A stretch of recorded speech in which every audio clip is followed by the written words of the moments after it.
Star line मरामती करबा पई आसी घरे केही नथिबार सुजोग नेई जणे महिला को दुष्कर्म करा जाइथिबा अभियोग। दुष्कर्म बेलर फोटो मोबाइल रे उठाई महिला सह बारंबार शारीरिक संपर्क रखुथला अभियुक्त। अभियुक्तर कथारे यदि राजी न हबो तेबे फोटो भाइराल करिदेबार धमक देबा सह महिला स्वामी और छोट पुओ को जीवन में मारिदेबा पई धमक देइथिला अभियुक्त। शेषरे पीड़िता महिला जनक थानार द्वारस्थ होइचंती।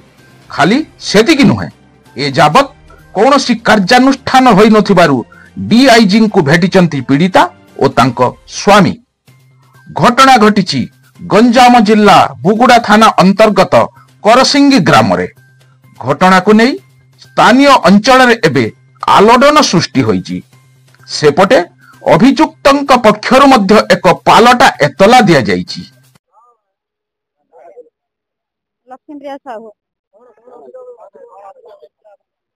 आज्ञा मो स्वामी नथिबा समय रे आम ग्राम निरंजन गड़ केबुल को सज करबा बहाना रे आम घर के नथिबार मोर टिकी छुआ दिए मो रोसे करथुवा समय रे 1.5 मास तळे घरे पसिथिला जबरदस्ती मो संगे रे दुष्कर्म करी मु चिल्लेबारु मते छाड़ी दे पळाई जिबारु पळेले तापर कय धमक देले कहले कि तू जदि उक्त घटना का कहबू तो स्वामी की तो छुआ को जीवन मारी देबी। तापर मो मोबाइल नंबर नहीं मते बारंबार धमक देले कहले उक्त घटना का कहबुनु आ मो संग शारीरिक संपर्क रखिबू। तापर से दिन 20 तारिख दिन रात 8:30 रे आम घर जबरदस्ती से दिन ही बसिथिले। तापर मो नाही करिवारु मो जबरदस्ती दुष्कर्म करबा चेष्टा करूथिले। चेष्टा करबा परे मो स्वामी सही समय आसी उद्धार कले मते। तापर आमे पुलिस स्टेशन ता बास दिन आसिलु संध्या 4टा बेले आसिला थाना फ्राई देलु कंप्लेन ताके रिसीव कले 11टा बेले ताको आयत्ता करके आनथिले। तापर 2 दिन बसिले आम देखि मेडिकल टेस्ट सब करेले।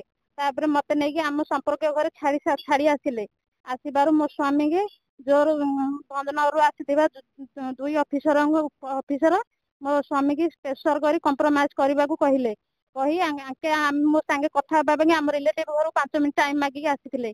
आसवा समय निरंजन गड़ को पुलिस माने गायब कर देइछंती।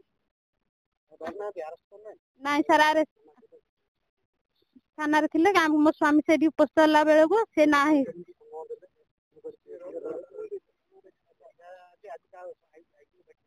आज नाइ आज मु भेटी जो देके आछन ताके कहला हम एक्शन नेबो बोली कहि जेंदी। एक्शन जदि जते शीघ्र नेबे से सर भलो से नहले हम सुसाइड कर देबो। मो संसार उछड़ी गला आज्ञा। कोदलारू कृष्णचंद्र पलाईंक रिपोर्ट आईजेबी न्यूज।